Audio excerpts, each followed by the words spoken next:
চায়ের রাজধানী হিসেবে পরিচিত মৌলভীবাজার জেলার শ্রীমঙ্গল উপজেলা বাংলাদেশের জনপ্রিয় ভ্রমণ স্থানগুলোর একটি। দৃষ্টিনন্দন চা বাগান, প্রাকৃতিক নির্মল পরিবেশ, ফলজ বাগান, লেক, আঁকাবাঁকা সড়ক, বনাঞ্চল, উঁচু নিচু পাহাড় ও হাওর সমৃদ্ধ শহর শ্রীমঙ্গল অপরূপ সৌন্দর্যেরই লীলাভূমি।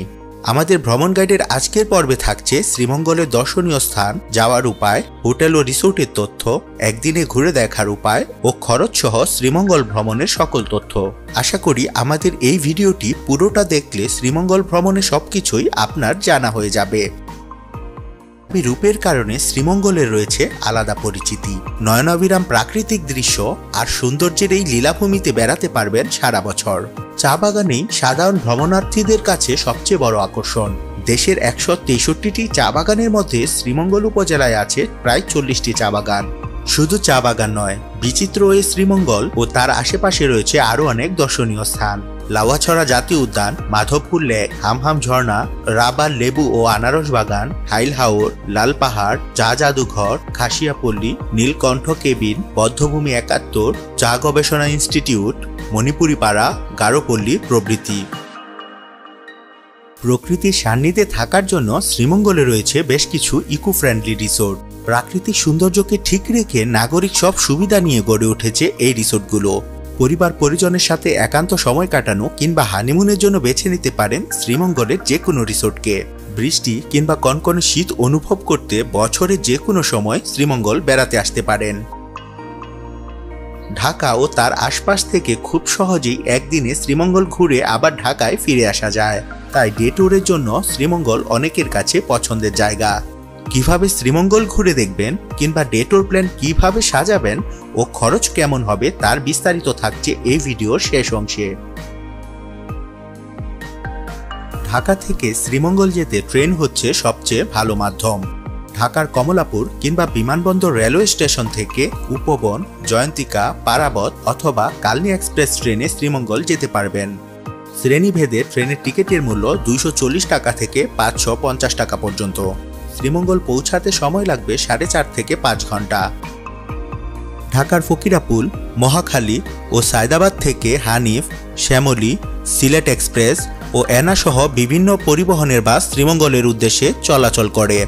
বাসের টিকিট মূল্য 300 টাকা থেকে 800 টাকা পর্যন্ত। আর বাসে ঢাকা থেকে সিলেট যেতে সময় লাগে 4.5 থেকে 5 ঘন্টা। সিলেটের কদমতলী বাস স্ট্যান্ড থেকে শ্রীমঙ্গল যাওয়ার বাস পাবেন। লোকাল বাসে শ্রীমঙ্গল যেতে সময় লাগবে প্রায় 3 ঘন্টার মতো। আর খরচ হবে 100 টাকা থেকে 120 টাকা। এছাড়া সিলেট থেকে ট্রেন বা প্রাইভেট কারেও শ্রীমঙ্গল যেতে পারবেন। শ্রীমঙ্গলে থাকার জন্য বেশ কিছু আকর্ষণীয় রিসোর্ট, কটেজ, সরকারি বেসরকারি গেস্ট হাউস ও আবাসিক হোটেল রয়েছে। 5 স্টার মানের রিসোর্টের মধ্যে আছে গ্র্যান্ড সুলতান টি রিসোর্ট এবং মৌলভীবাজার শ্রীমঙ্গল রোডে রয়েছে দুসাই রিসোর্ট।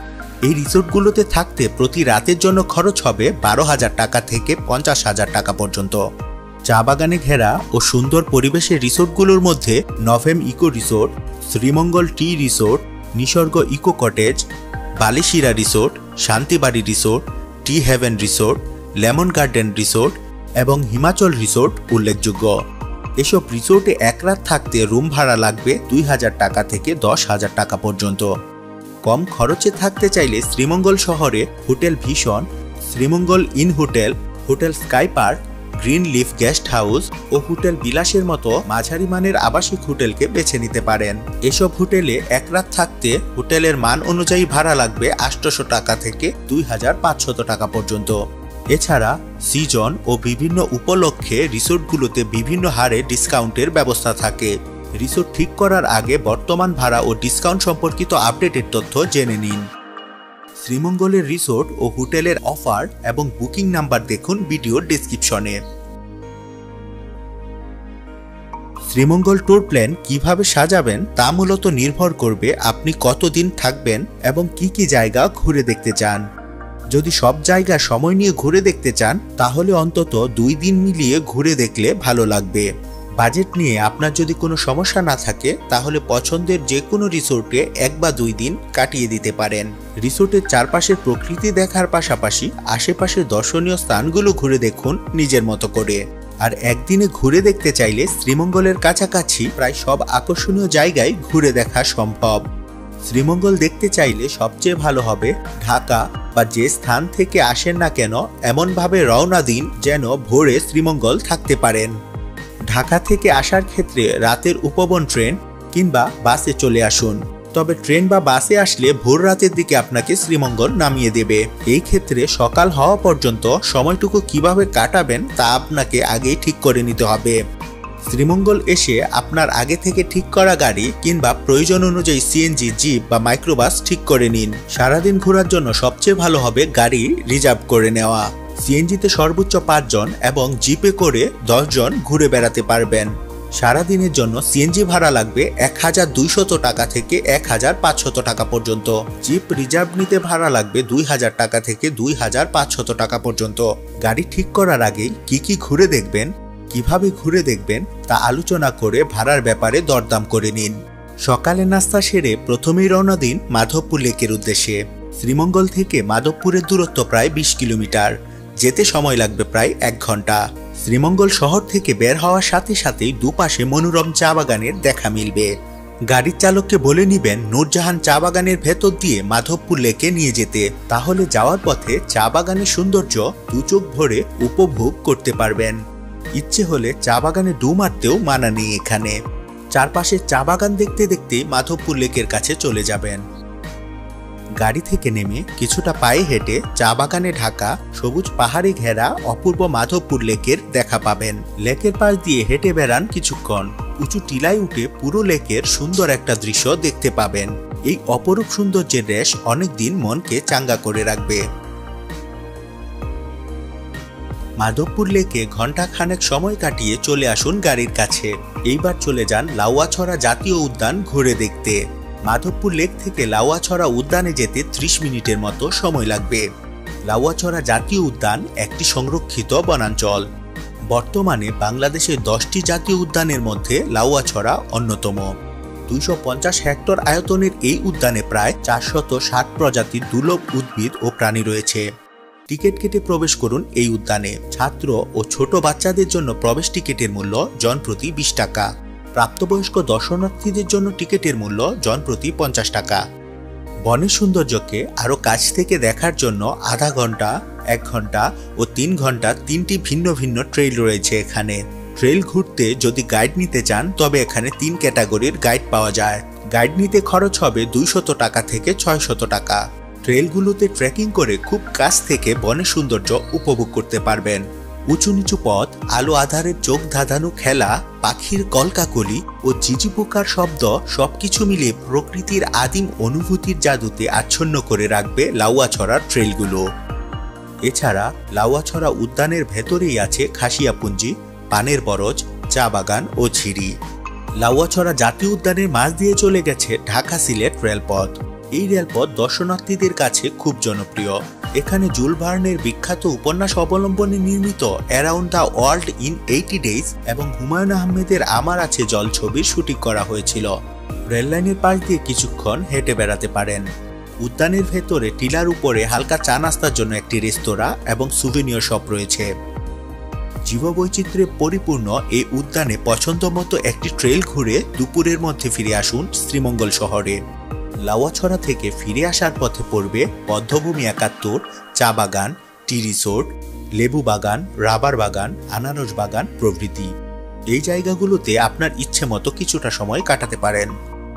শ্রীমঙ্গল ফিরে আসার পথে রাস্তার পাশে কোনো রেস্টুরেন্ট থেকে দুপুরের খাবার খেয়ে নিতে পারেন, অথবা শ্রীমঙ্গল শহরের পাঞ্চি রেস্টুরেন্ট থেকে পছন্দের খাবার খেয়ে নিতে পারবেন।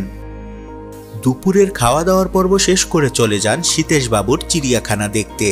সম্পূর্ণ ব্যক্তি উদ্যোগে পরিচালিত এই চিড়িয়াখানা ঘুরে দেখতে নিঃসন্দেহে ভালো লাগবে। হাতে সময় থাকলে বা অন্য কোনো স্থানে যাওয়ার ইচ্ছে না থাকলে পরন্ত বিকেল হাইল হাওরে কাটাতে পারেন। বর্ষায় পানি ভর্তি হাওর আর শীতে অতিথি পাখির দেখা মিলবে এখানে। চিড়িয়াখানা বা হাওরে যাবার পরিকল্পনা না থাকলে বাংলাদেশ চা গবেষণা ইনস্টিটিউট ঘুরে দেখতে পারেন। এখানে বাংলাদেশের চা চাষের পরিপূর্ণ ইতিহাস ও চা সম্পর্কিত বিভিন্ন তথ্য জানতে পারবেন। বিকেলে হাতে সময় থাকলে লাল পাহাড়েও যেতে পারেন। লাল পাহাড় যেতে ফুলছড়া চা বাগানের ভেতর দিয়ে 30 মিনিটের মতো হেঁটে যেতে হবে। লাল পাহাড়ের উপর থেকে চারপাশে চা বাগান দেখতে বেশ ভালো লাগবে। 7 রঙের চা খেতে চাইলে যেতে হবে বিখ্যাত চায়ের দোকান আদি নীলকণ্ঠ টি কেবিনে। চা খেয়ে কেনাকাটা করার প্ল্যান থাকলে তাহলে নীলকণ্ঠ কেবিনের কাছে মণিপুরি পল্লীতে যেতে পারেন। দরদাম করে কেনাকাটা করে নিতে পারেন মণিপুরি শাড়ি, শাল সহ আরো অনেক কিছুই। আর চা পাতা কিনতে চাইলে যেতে হবে শহরের স্টেশন রোড এলাকায়।